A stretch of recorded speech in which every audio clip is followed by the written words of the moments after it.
Imagine this. You've trusted and worked with a financial advisor for 20 years, maybe 30. Maybe you've been working with them since the 1990s. They have gray hair. They have a nice office. They've been around the block, and you've been saying, wow, they've seen it all. They must be the best. But what if a long track record is actually hiding a dangerous gap in knowledge, especially on a topic that might be very important to you now? And all that history and all that experience is actually working against this relationship. Would that surprise you? Well, when you're in a situation where you're looking to turn your savings into retirement income, that gap between experience of the advisor and what you need can be very wide, and you may not even realize it. And I want to show you a new study. This is from the American College of Financial Services. It was released in May of 2026, and it's going to show you, it's going to flip everything on its head.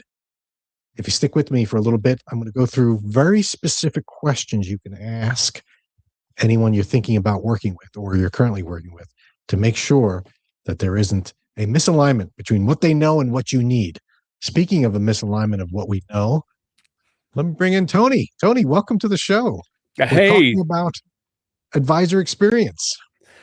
Yeah, that's interesting. I mean, you're saying a quote unquote experienced advisor might be putting your retirement at risk. That's a bold statement, Dan. A bold statement. It is. And I'm going to explain it because I'm describing myself in a lot of ways with gray hair, years of experience. I'm like, who does that and remind I'm saying, don't be fooled of? by that. Yeah, who does that remind me of? Oh, yeah. Here's the link to those that are watching on YouTube. The 2026 Advisor Experience Study from the American College of Financial Services from May. So this is interesting, Tony. The study measured real proficiency using what they call the Advisor Experience Index. And they go across 8 different key planning areas in financial planning. Isn't it expertise? Right. And they're not opinions, but actual skill, demonstrated skill. Yeah. Right.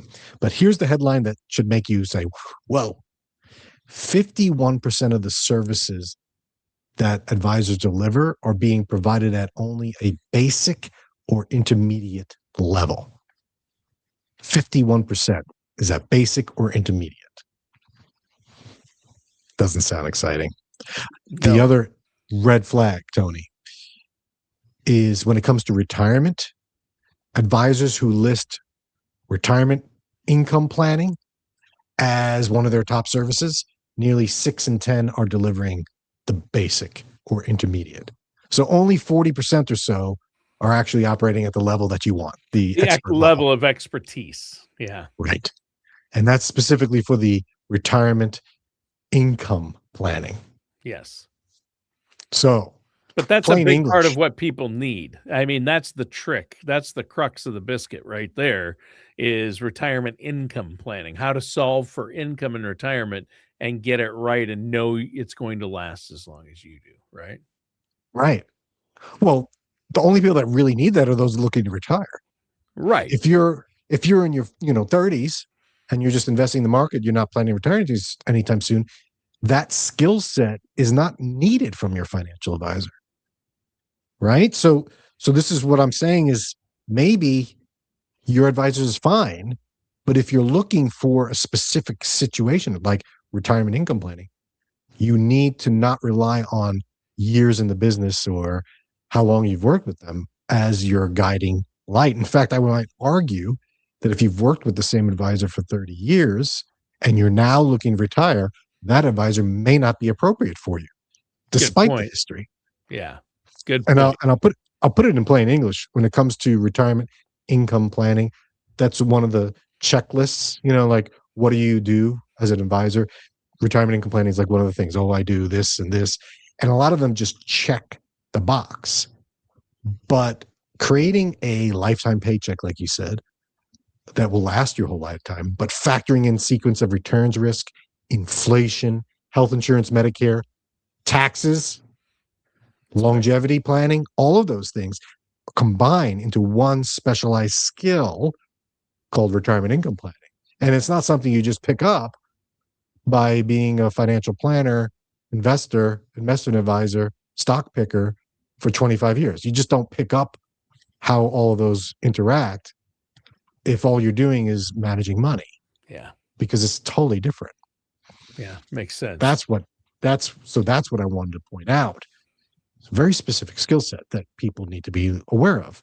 And they're suggesting that in this study, now keep in mind, the people that did the study is the college that trains financial advisors, right? So they're suggesting that professionals with a designation or a specialty really makes a difference. So if your specialty is portfolio and you have design and managing a portfolio and growing it, and you have a specialty in portfolio management and design, then that makes a lot of sense because the expertise aligns with what you're trying to provide. Or if you're a CFP, CFP is a good one. Like that's what I have. Certified financial. That's a certified financial planner, right? And that's what you are. Certified financial planning professional. And there is also the retirement income planning specialist. That's a separate designation. I don't have that, but that's a good indication that someone is focused on retirement planning. So what the study is saying is that most people just say they do it, advisors, I should say, but they don't have the actual expertise to back it up. And what I found to be very interesting, Tony, is that there's almost a negative correlation to the number of years that you've worked and experience in retirement income planning. So the longer you've been doing it, the less actual experience you have retirement income planning. That's interesting. So there's also something called an IAR, or an investment advisor representative. And some of those people they all call themselves financial planners.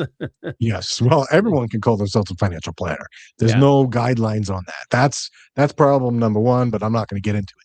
An IAR, which is what I am as well, that's just an investment advisor who is credentialed to be able to manage and give financial advice for a fee. They usually you're work a CFP and you're a CFP and an IAR, correct? That's right. I'm an investment advisor for a registered investment advisor called Dolphin Wealth Management. So I'm a representative of that, and that's just an IAR. It's no special. That's not a specialized focus. That's just licensure. Sure. The specialized focus is a CFP, and my specialized focus is retirement planning. Yes. So imagine it this way, Tony. If your advisor is great at picking stocks or managing your 401k during your working years, that's fine while you're accumulating, right? Because that's a very specific skill. All about accumulation at that point. Right. And if someone comes to me and says, like, if you came to me and said, Dan, hey, I want you to teach me. I want you to take my money and I want you to double it in 5 years. I would say, I could give you an answer on how to do it. And I could say, yeah, I can figure out a way to do it. And I would go for a risky portfolio. But that's not my specialty. There are other people that focus on that are very into that. And those are the people that you should be focused on talking to, not me. Right. But if you say, hey, I'm retiring next year and I want to make sure I don't run out of money and I want to make sure I figure out when to take Social Security and how Medicare works and the taxes associated with Social Security and all that, then I'd say, yeah, that's my specialty. Yeah. It's kind of like this, Tony. If you're moving along in life, you go to see your primary care doctor, right? And all of a sudden you have a heart attack. You survive it, luckily. And now who do you go see? You go to your doctor, and what does your doctor say? Go see a cardiologist. Yes, go see a specialist, and specifically a cardiologist. Yeah. Right. Right. Yeah. And so if you're having a heart problem, you know to see a cardiologist. If you're planning to retire, you should see a retirement planning specialist. And it may not be the person you've been working with for the past 20 years. And just may not. And that's what I'm trying to say. Sure. You like my little icons there? I found those. Oh, I love those. Doctor with an arrow and a heart. Oh, yeah. Primary care specialist. Right? Yeah, you went crazy with the icons. You got a little icon crazy. I love it. I'm an icon specialist. Is that a shrimp or a heart? That's a heart. It's a heart. So jumbo shrimp? Trying to scare people. I'm not trying to scare people into panicking that their advisor is not good. I'm here to empower you to say you need to see someone that's focused on what you're trying to do. That's Yeah. the message. Yeah. Yeah. Instead, your primary care doctor at some point is going to recommend you to a specialist, or you should find a specialist in a certain area. You don't go to your primary care doctor for brain surgery. And it's easy to look because you just go in the doctor's directory and you could see what your ailment is, what your specialty is, and there's the list of doctors. Oh, brain surgeon. Okay. Yeah. Right. Neurological expert, right? Yeah. Right. Right. Yeah. That doesn't necessarily exist in the financial world. Yeah, unfortunately. I mean, designations are good, training is good, certifications are good. I think CFP is a good one to look for if you need financial planning and retirement planning. But like you said, anyone can call themselves a financial planner. You look for a specialist and you do retirement planning, retirement income planning. And this is where you hone in and are able to help people. Of course, you help people across the board because you're willing to dig deep and do the math and figure out, okay, for your circumstance and situation, this is going to be the best case to save you the most money, right? Yeah. And I'm not going to just leave you hanging and saying you got to work with me because I can't work with everyone, although I do work with people all over the country. I want to give you specific questions you can ask because Sure. just because someone calls them a financial advisor doesn't mean they are. So what you do is you ask them these very specific questions and see how they respond. And you got to get a feeling for their response because you're not going to know if they're lying, right, or just blowing smoke. But you can tell. You could tell by the specificity of the response. So the Sure. first thing you say is what kind of credentials you hold, because that one, that is what it is. It's usually on the business card. And it's CFP is nice. I'm a proponent of it, but that's because I hold the designation. But that's Sure. not it. You need to ask them, do you specialize full time in retirement income planning, if that's what you're looking for? Why not ask that? Because you could say, like a lot of advisors do, yeah, I do retirement income planning. But if it's only one of the 10 things you want someone that specializes in that. So you ask them, do you specialize full time into this? Seems like a reasonable question.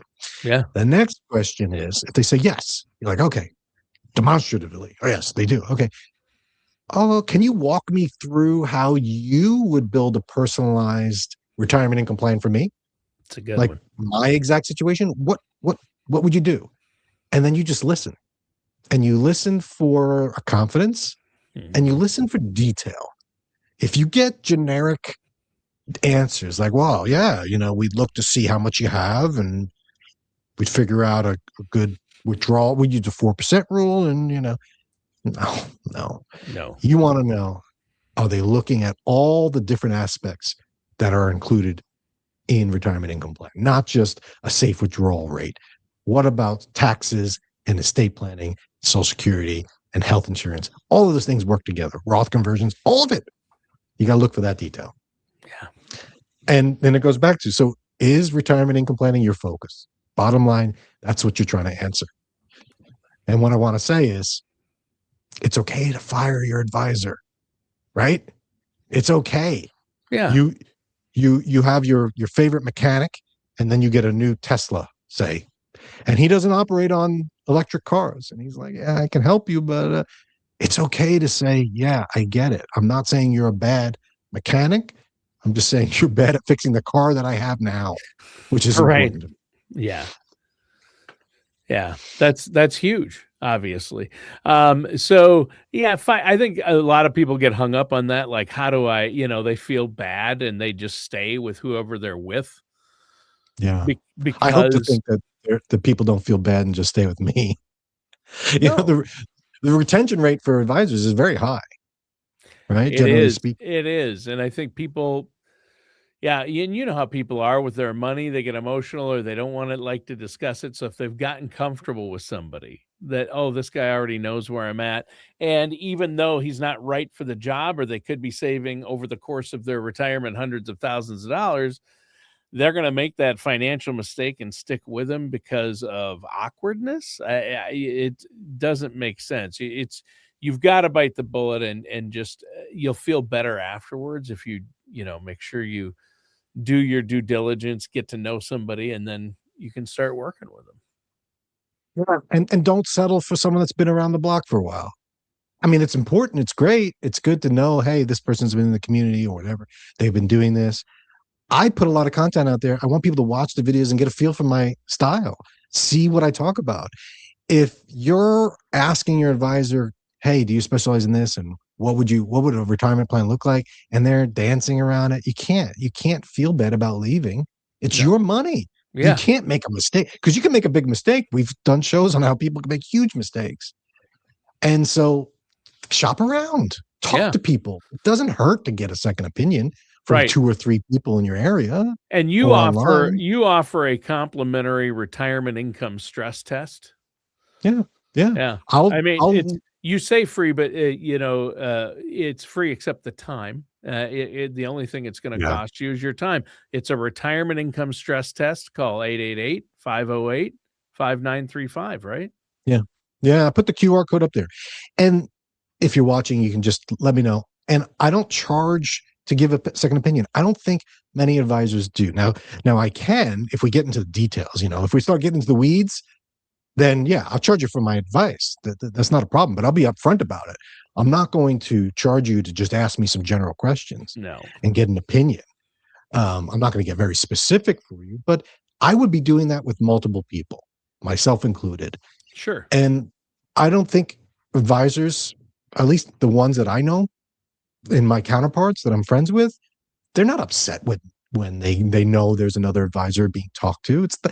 It's not like, oh, I'm the only one with the answers, but I am very specific and hyper focused on retirement. Sure. So when you ask me a question about it, I'm going to give you specific answers about it. And you may not be getting that from an advisor that you've been with for 20 years or that you've seen around for 30 years. That's not the study is showing that's not the criteria you should be looking at. That's not the only one. So I just wanted to point that out, Tony. That's it. Yeah.